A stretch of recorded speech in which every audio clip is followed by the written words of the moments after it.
Today's podcast is brought to you by StrongHeartAcademy.com, where no heart is no victory. We are also brought to you by BJJ to go. If you want to build your game and learn Jiu-Jitsu, go to bjjtogo.com. Hi, I'm Professor Mike Martin from Strong Heart Academy. We teach Brazilian Jiu-Jitsu and mixed martial arts. Today I want to talk about what you should expect if you're trying to begin MMA, and kind of what you're looking for when you start, and what you're looking for in a gym, and just what to expect in training. A couple things is understanding your goals and what you're trying to achieve. Mixed martial arts too is understanding what that means. Okay, so it's kind of a funny thing. People say, I train UFC. And I'll say, okay, you don't really know what MMA is. Okay, MMA stands for mixed martial arts. In the beginning of MMA and the UFC, where you saw it first, and then even earlier than that would be Vale Tudo, which is in Brazil. There was like no rules, almost. Very few rules. No eye gouging, I think, was like the only rule. You could hit in the groin. And so a lot of the rules that have changed over the years to make it sanctioned in the United States. But the beginning was a lot of different martial arts, and they were seeing which martial art is going to win. And if you watched, it was started by the Gracie family pretty much as a promotion to promote their own martial arts and what they're doing in their own academies. And the Gracies did this in Brazil as well. Elio Gracie did this, and some of his brothers did too. And then his sons as well. So some of his sons, when they came to the United States, they started the UFC. Later, it was sold to the Fatelli brothers, I believe, and then the face of it was Dana White. And then they tried to get it sanctioned, so they would start doing more rules and a boxing count system, which I'm not a fan of for MMA. But it wasn't no limit anymore. There were rounds. There's even certain gear was required as far as gloves. Before it was bare fists. And they just wanted to, the beginning was like to show that Brazilian Jiu-Jitsu is the dominant martial art over everyone. And I would say if it gets to the ground, it still is. Even to this day, if a superior grappler, Brazilian Jiu-Jitsu fighter gets you on the ground, you're most likely going to lose. Now, wrestlers might do a little bit better, but if they're on top, you're going to lose. So that's still the case. When I started teaching MMA and coaching MMA regularly, we had a team, and we would compete in the Valley, the various organizations. You would see it anytime you're backstage and you go, oh, what's your background? And the guys, oh, I just do boxing, or I just do Muay Thai. And then I was like, oh, no. And your opponent is a grappler, you're going to lose. Period.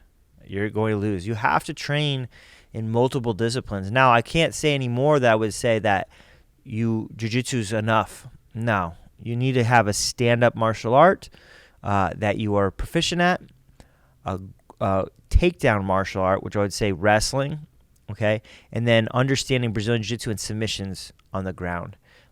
So just understanding like what you're getting into, and you're a beginner, like what does this mean to be a mixed martial art, mixing these martial arts.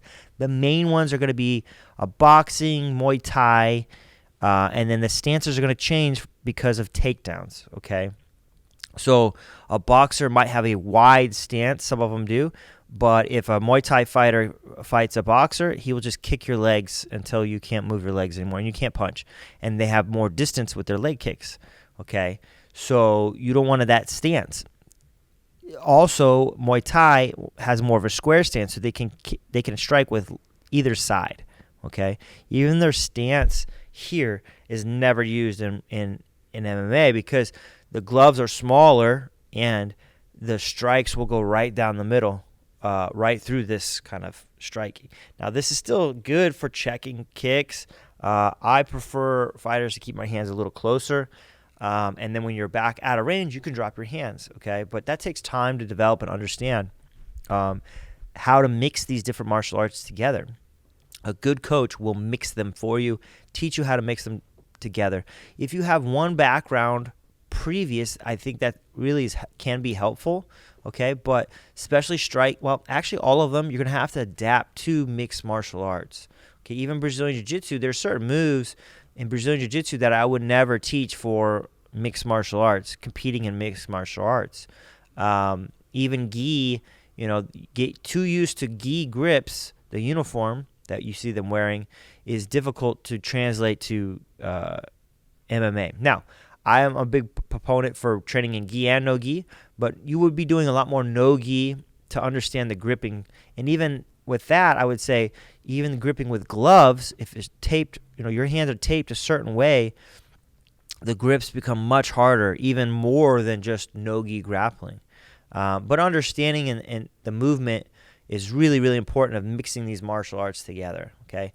All matches start standing, okay? So, if you're a grappler and you do jiu-jitsu and you always start on your knees, that's going to be an issue, okay? You're going to have to learn how to do takedowns and prevent takedowns.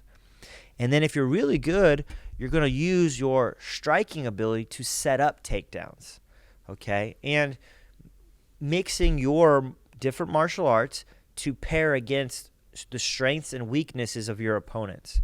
So, if you're going to a class, it depends on how they run it. You might be learning. There's a lot to learn. It's hard to master all of them because there's so much. In boxing, I remember when I boxed, we did weeks of just jab. Just a jab. We would do a jab, we'd do 10, and then we'd do 1, 2, 1, 1, 2, and then we'd add a cross. And then it'd be jab, cross, jab, jab, cross, jab, jab, jab, jab, cross.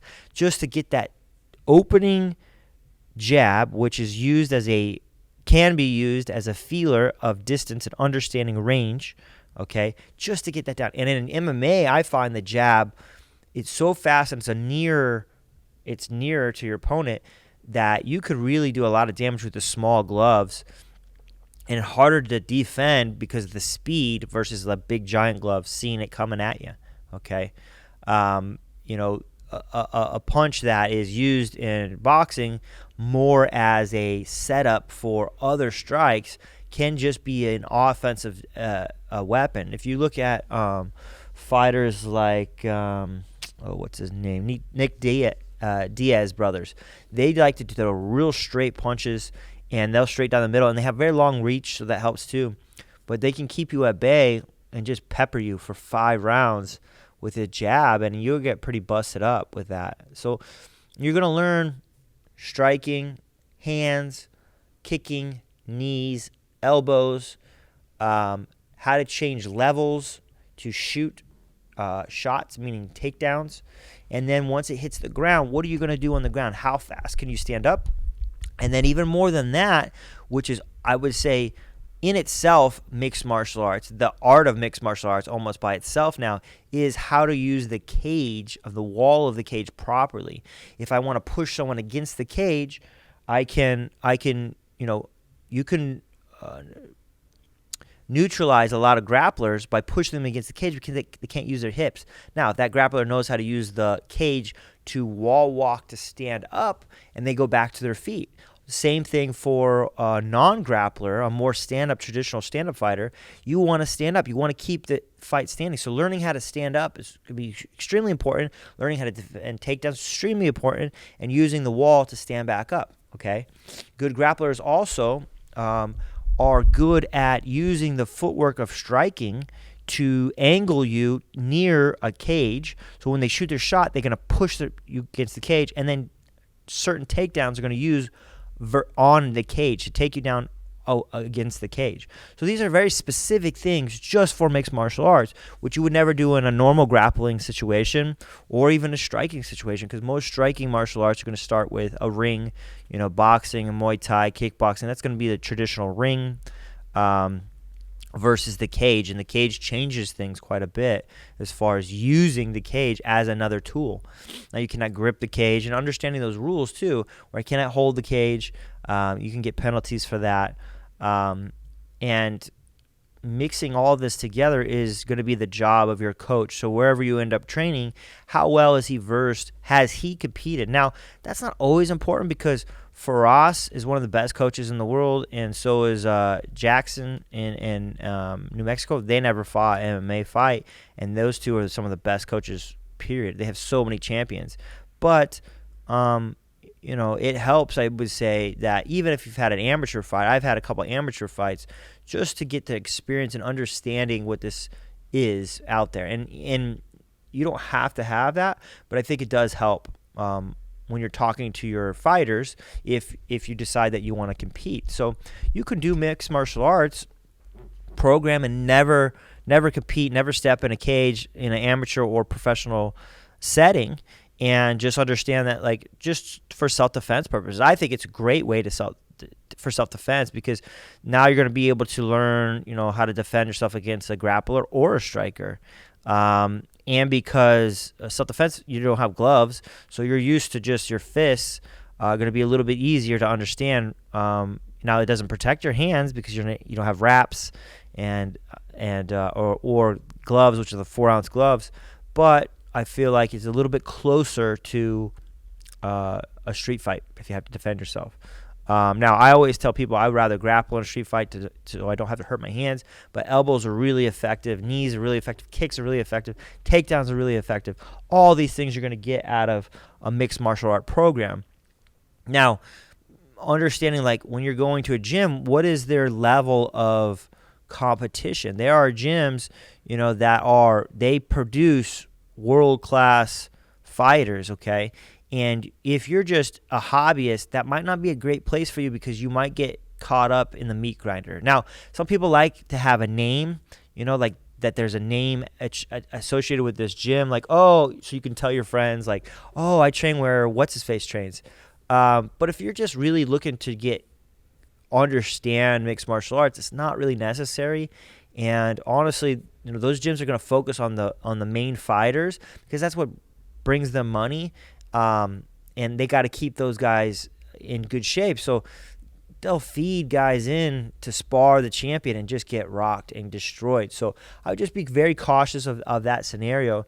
If it's really your dream to be a professional mixed martial artist, then you really need to go to those gyms. And there's a few in the Valley. I would say there's three main gyms in the whole state of Arizona that are producing top-tier fighters. And unfortunately, even those fluctuate because coaches move in and out.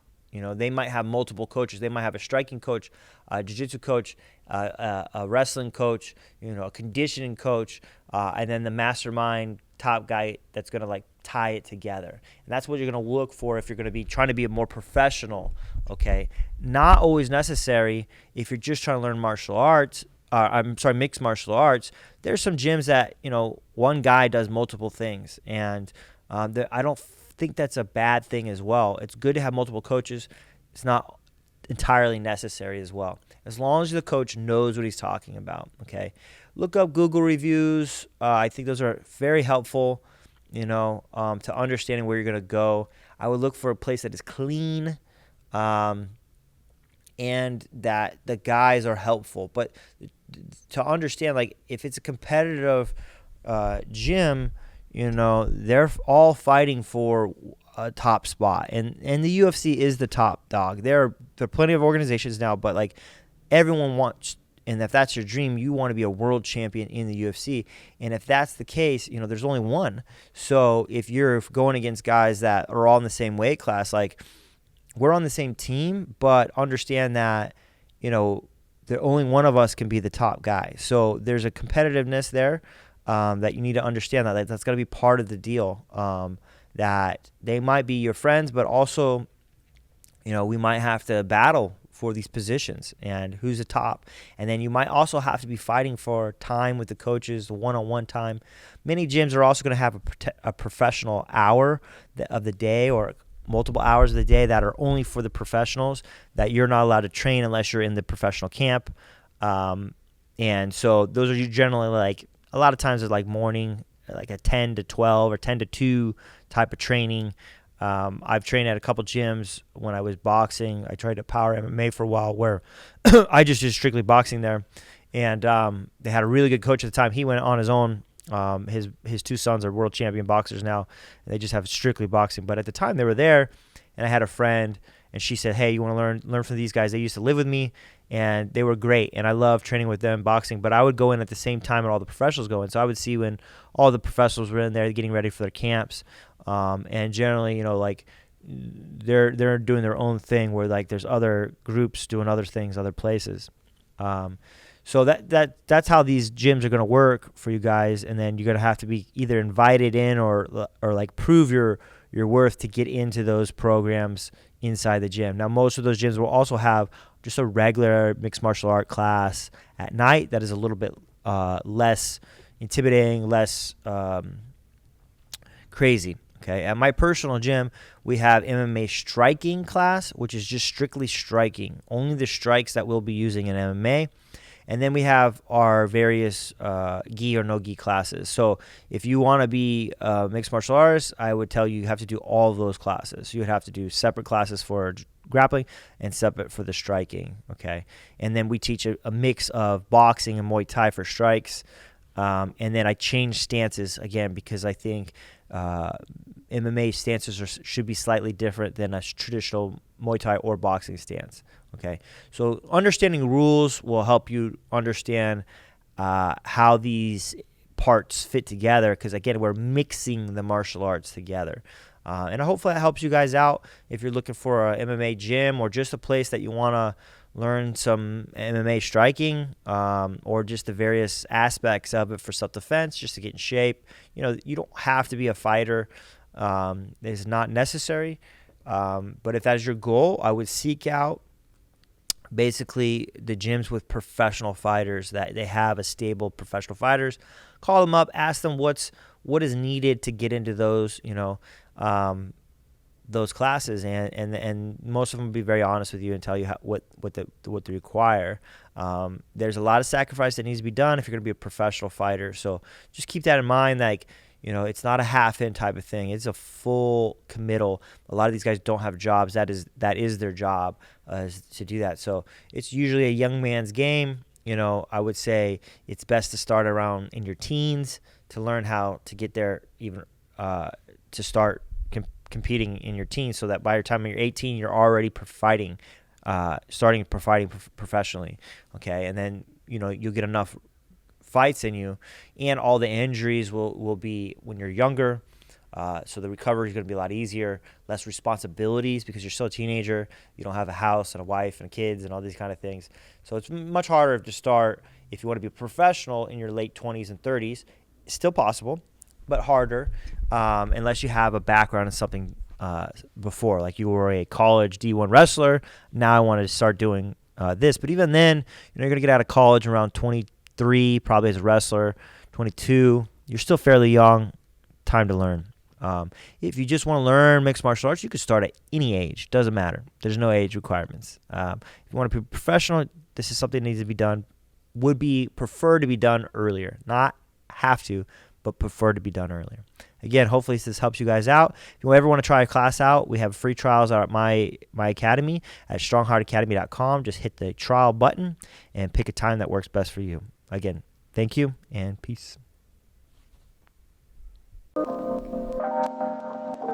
Let me talk for just a second, help me feel that sense of rhythm. Find the meanings in our bearings and discover this position as a stage along the way. Another rung to the ladder, either stalling or you're climbing, and I'd rather be the latter. Instead of getting fatter, let the footsteps resume naturally.